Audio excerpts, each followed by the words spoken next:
Hi, this is Keith Wither with the Top Executive Strategy Podcast, where CEOs, COOs, and business owners share strategies for success. This is 6 questions in 9 minutes because the best strategies are concise business advice. So we're going to get right to it today with our guest.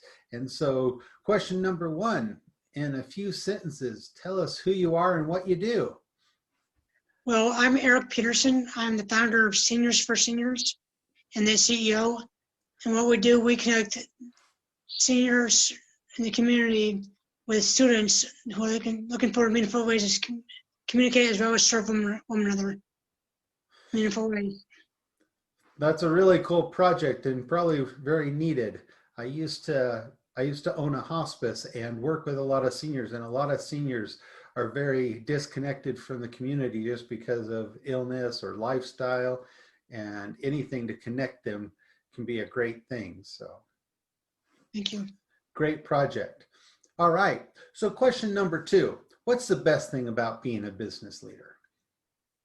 Well, as a business leader, I think it's choices you make. Like, I strongly believe transparency is crucial for any business, especially as a nonprofit.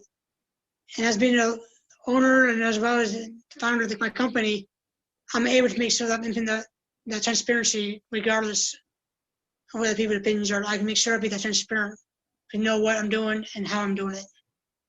So people have upfront what's going on. Right, great. That's a great way to be. So, all right, question number 3.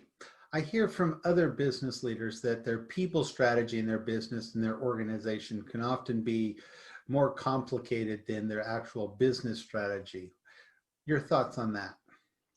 Well, right now, in nonprofit, we don't have employees, but we do have volunteers, which I think are exceptional for the senior side as well as the student side that have signed up so far. And they're enthusiastic what they're doing, and they're excited about the sources they're providing for each other, which I think is,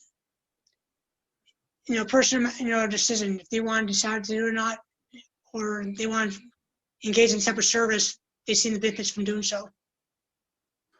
Well, and a lot of people to manage, and different ages, different generations that you have to manage. So I'm sure that gets complicated at times.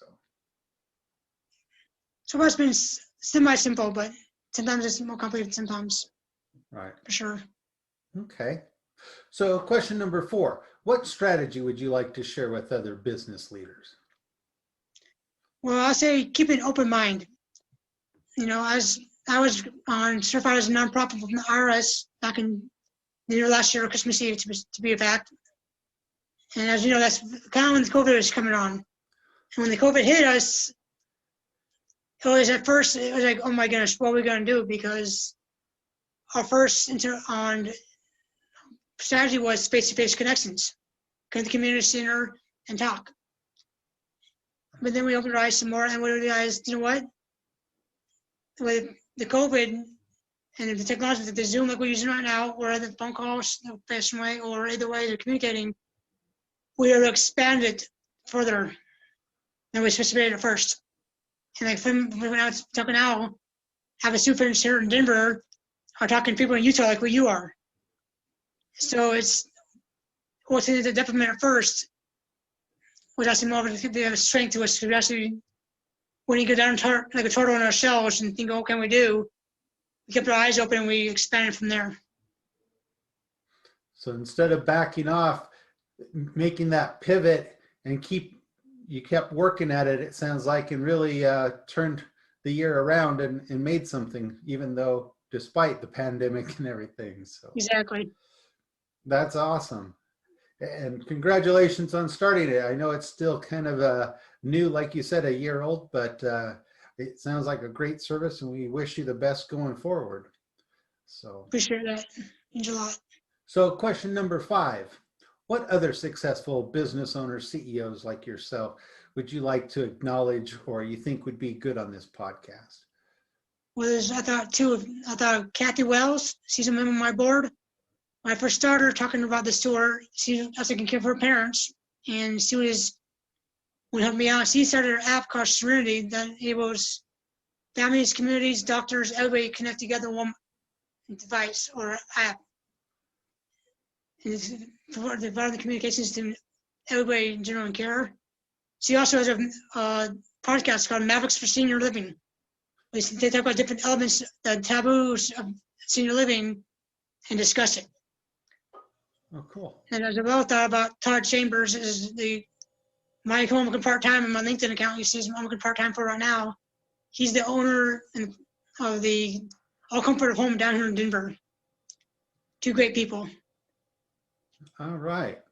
Well, we will definitely look into them. And it sounds like, really involved in the senior community and dealing with seniors and stuff. So great perspective they probably have on not only business, but leadership as well. So we'll definitely look into that.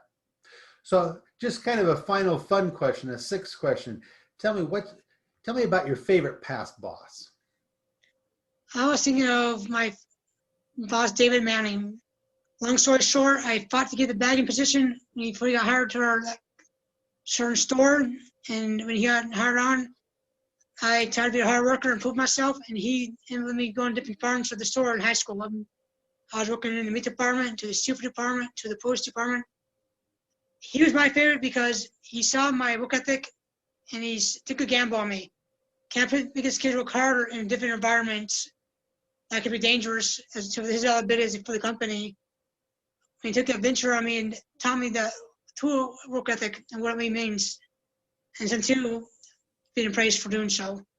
I was able to learn different skill sets that none of the people made an opportunity to have those because, like I said, he took a gamble on me. And then it meant a lot to me. That's cool. When people see the potential in us more than we even see the potential in ourselves, makes a huge difference in our confidence and really living up to that potential. So It does, definitely. So before we leave, can you tell people maybe how they can get a hold of you or reach out to you? Yes, my website is Seniors, SENIORS, for Seniors. There's SENIORS.org. So Seniors4Seniors.org. That's my website. As well as LinkedIn. I found we're connected on there. And I have a few things on YouTube. It's going to hit in progress.